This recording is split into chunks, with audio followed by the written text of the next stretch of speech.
좋은 날입니다. 2월 23일 GT 묵상에 함께 하신 여러분 환영하고 축복합니다.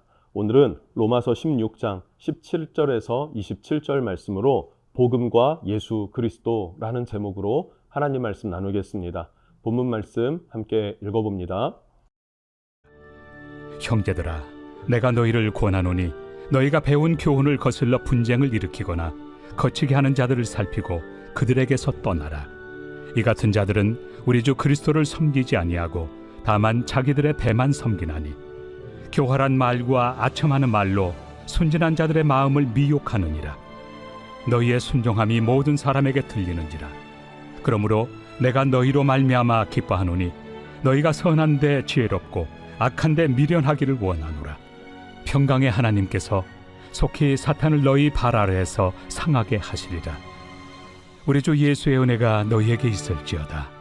나의 동역자 디모데와 나의 친척 누기오와 야손과 소시바더가 너희에게 문안하느니라. 이 편지를 기록하는 나 더디오도 주 안에서 너희에게 문안하노라. 나와 온 교회를 돌봐주는 가이오도 너희에게 문안하고 이 성의 재무관 에라스도와 형제 구아도도 너희에게 문안하느니라. 나의 복음과 예수 그리스도를 전파함은 영세전부터 감춰졌다가 이제는 나타내신 바 되었으며 영원하신 하나님의 명을 따라 선지자들의 글로 말미암아 모든 민족이 믿어 순종하게 하시려고 알게 하신 바 그 신비의 계시를 따라 된 것이니 이 복음으로 너희를 능히 경고하게 하실 지혜로우신 하나님께 예수 그리스도로 말미암아 영광이 세세 무궁하도록 있을지어다. 아멘. 네, 오늘 16장 마지막 시간인데요. 지난 16장 1절에서 16절까지는 사도 바울이 헌신된 많은 동역자들을 언급했습니다. 자, 그렇게 소개하면서 오늘 17절에서 20절에는 그럼에도 불구하고 그 교회 안에 분열을 조장하고 또 불순종을 조장하는 세력들이 있다라는 것을 말해주고 있고 그들을 어떻게 대처해야 하는가 우리에게 알려줍니다. 17절입니다. 형제들아, 내가 너희를 권하노니 너희가 배운 교훈을 거슬러 분쟁을 일으키거나 거치게 하는 자들을 살피고 그들에게서 떠나라. 뭐라고 합니까? 말씀을 따라서 살아야 하는 것이 성도입니다. 우리 주 예수 그리스도가 돼야 되는데 말씀을 거슬러서 분열을 만들고 불순종을 조장하는 자들이 있다. 분열과 불순종, 이 두 가지를 만드는 자들을 살펴라 그래요. 살펴라. 그리고 떠나라. 이들은 상종도 하지 마라. 말도 섞지 말아라. 눈도 마주치지 말고 그들에게서 떠나야 한다라고 말하고 있습니다. 자, 그러면 분열과 불순종을 조장하는 것을 우리가 어떻게 할 수 있습니까?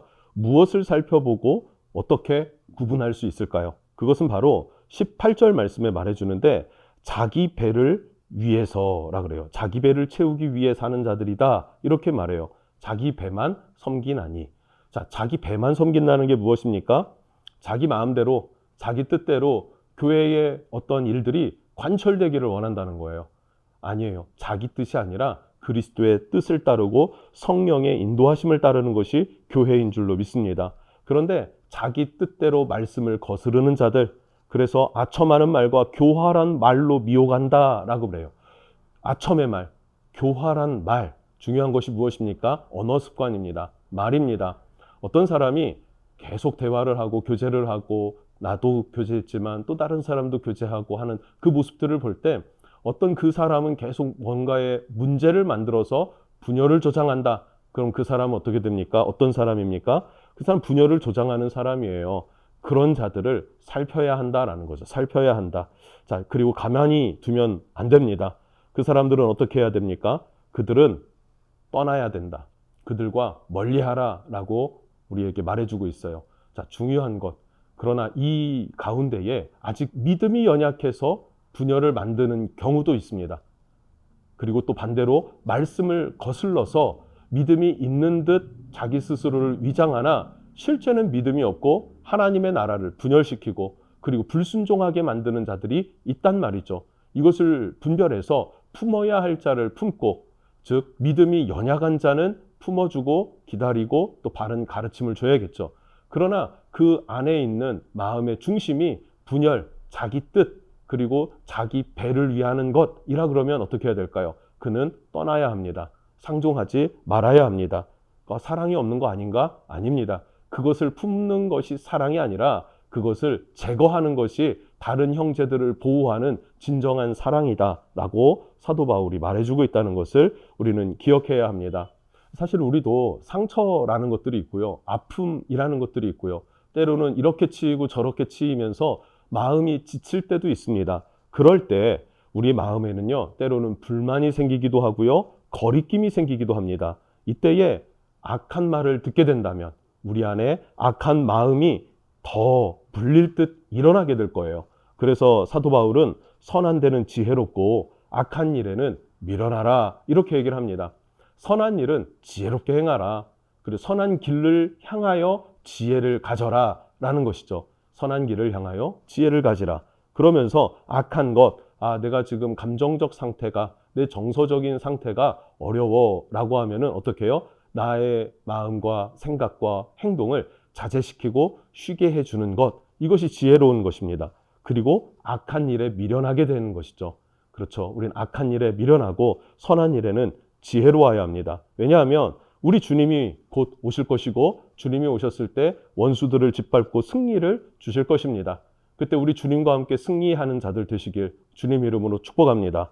그래서 우리는 끝까지 믿음으로 순종하고 그 순종의 자리에서 주의 은혜를 전파하는 복음의 빚진 자, 사랑의 빚진 자로서의 삶을 살아갈 수 있었으면 좋겠습니다.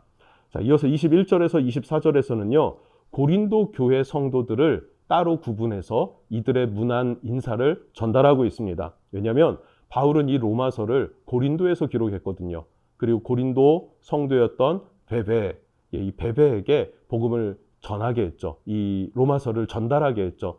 베베가 고린도인이라고 말한 것은 겐그레아라는 지역 사람인데 한 2, 3km밖에 떨어져 있지 않았던, 그래서 함께 오가고 만나기에 어려움이 없는 그런 인물이었습니다. 자, 그래서 이 고린도에 함께 있었던 성도들을 기록하는데 이거 굉장히 중요한 사람들이기 때문에 기록했다라는 것을 알면 좋겠습니다. 당시에 파피루스 종이에 써서 이 편지를 보낸다라고 하는 그 비용 자체가 적지 않은 비용이었어요. 운반 비용도 있고요. 종이 비용도 있고요. 그런데 그럼에도 불구하고 이 이름들을 기록했다라는 것은 초대교회가 그만큼 복음 안에서 끈끈한 관계였다라는 것을 알 수 있죠. 뿐만 아니라 천국에서 영원한 가족으로 영원한 사귐 가운데 거할 우리이기 때문에 이렇게 비용과 어떤 것들을 초월하여서 이들의 인사를 전달하고 함께 교제하게 하는 그런 모습들을 보게 됩니다. 디모데는 나의 동역자다라고 설명을 합니다. 나의 동역자 디모데. 디모데는요, 정말로 사도 바울의 동역자였고 영적 아들이었죠. 에베소에 있을 때 디모데야 마게도냐로 가야겠다라고 하면 마게도냐로 그냥 출발하는 사람, 또 에베소에서 고린도로 가야겠다 그러면 고린도로 가는 사람, 아덴에 있을 때는요 데살로니가 성도들을 돌볼 사람이 필요한데 우리가 너무 급히 피해서 도망왔다, 네가 한번 다시 가서 살펴라 했을 때 다시 데살로니가로 올라갔었던 사람, 로마에서는요 빌립보로 가서 빌립보 성도들을 돌봐야겠다라고 하면은 그 빌립보로 나아가는 사람, 디모데는 상황에 따라 파송받는 대로 순종하는 사람이었습니다. 자, 그리고 야손이 등장합니다. 야손은요, 베레야에서 복음을 전했던 바울의 복음을 받은 사람입니다. 그러면서 바울을 핍박하는 유대인들이 등장하자 바울을 피신시키고 자기의 집과 자기의 형제들이 대신 신문을 받고 고초를 당했죠. 옥에 갇히기도 했었던 그 사람 야손이 지금 현재는 어디에 있습니까? 고린도에 함께 머물렀구나 하는 것을 알 수 있고요. 또 가이오가 등장합니다. 가이오, 온 교회를 돌보는 사람이다 라 그래요. 교회를 돌본다는 것은요 돈으로 하는 게 아닙니다. 마음으로 하는 것이죠. 우리 마음으로 쏟아서 기도로 격려로 그 사랑의 마음이 있지 않습니까? 교회에 가면은 나를 정말로 엄마처럼 맞아주고 따뜻하게 대해주는 그런 권사님, 그런 집사님, 그런 장로님 계시지 않습니까? 그런 일을 감당했던 사람이라고 볼 수 있겠죠. 또 에라스도, 이 사람은 고린도의 재무관이었고요. 형제 구아도라고 했는데 구아도라는 뜻은 넷째 이런 뜻입니다. 넷째. 무슨 말입니까? 어떻게 이름의 뜻이 넷째일까요? 당시 노예들을 부를 때 그냥 첫째, 둘째, 셋째, 넷째 이런 식으로 불렀습니다. 그래서 이 넷째라고 하는 것은 노예 출신이었어요. 그런데 바울이 뭐라고 부릅니까? 나의 형제 구아도라고 불러요. 나의 형제 넷째 이렇게 부르는 것입니다. 사도 바울은요, 다양한 사람들을 만났고 그들은 바울의 동역자들이 되어서 함께 하나님 나라를 구하고 함께 복음을 전파하고 함께 하나님의 은혜 안에서 평강을 누리는 자들이었다라는 것을 알 수 있고, 이것이 초대교회의 모습이었음을 우리는 기억했으면 좋겠습니다. 자, 마지막으로 25절에서 27절까지는요, 이 모든 영광을 하나님께 올려드립니다. 지금까지 전했던, 소개했고 가르쳤고 우리 삶에 어떻게 적용해야 하는지 했던 이 복음은 영원 전부터 계획된, 하나님이 계획하신 것이죠. 그리고 선지자들을 통해서 계시된 말씀이고요. 그리고 이 약속이 예수 그리스도로 말미암아 완성되었기에 그 예수님께 영광을 올려드린다라고 고백합니다. 유다서에도 1장 25절에 이렇게 말합니다. 곧 우리 구주 홀로 하나이신 하나님께 우리 주 예수 그리스도로 말미암아 영광과 위엄과 권력과 권세가 영원 전부터 이제와 영원토록 함께 있을지어다. 아멘. 이라고 고백하죠. 이 모든 일들이 누가 이루신 것입니까? 그리스도께서 이루신 것이고, 누가 계획하신 것입니까? 아버지 하나님께서 계획하신 것이에요. 그럼 이 복음을 누가 퍼뜨려 나갑니까? 그것은 성령과 성령의 사람들, 곧 성도들, 교회들이 이 복음을 증거하는 증인의 삶을 살아야 되는 줄로 믿습니다. 그것이 성도의 부르심, 정체성이고 교회의 존재 이유 중에 첫 번째라고 할 수 있는 것이죠. 그래서 특별히 주목하고 싶은 것은 25절에 사도 바울은 나의 복음과 예수 그리스도를 전파함은 이라는 이 시작입니다. 자, 나의 복음이라고 표현해요. 복음은요, 모든 사람에게 구원을 주지만 바울에게 있어서 복음은 나의 복음이었습니다. 나를 변화시켰고 나를 구원했기 때문에 이 나의 복음, 나를 위한 복음, 이 나의 복음이란 고백이 평생 바울을 이끌어갔다라는 사실도 우리는 기억했으면 좋겠습니다. 그러면 나의 복음이라고 고백한 바울처럼 지금 나도 동일한 고백을 할 수 있는 것 아니겠습니까? 나도 동일한 예수 그리스도의 복음을 받음으로 말미암아 나의 인생도 변했고 나의 정체성도 변했고 죽음에서 사망에서 생명과 영생으로 나도 변화되었다라는 사실, 그것이 또한 우리의 고백이 되어야 될 줄로 믿습니다. 그래서 이 복음이 모든 민족이 믿어 순종하게 하는 복음이 되어야 한다라고 고백하죠. 복음은요, 불순종한 우리들이 하나님 뜻대로 하나님을 믿고 순종하여 구원을 완성해가는 과정 가운데 있습니다.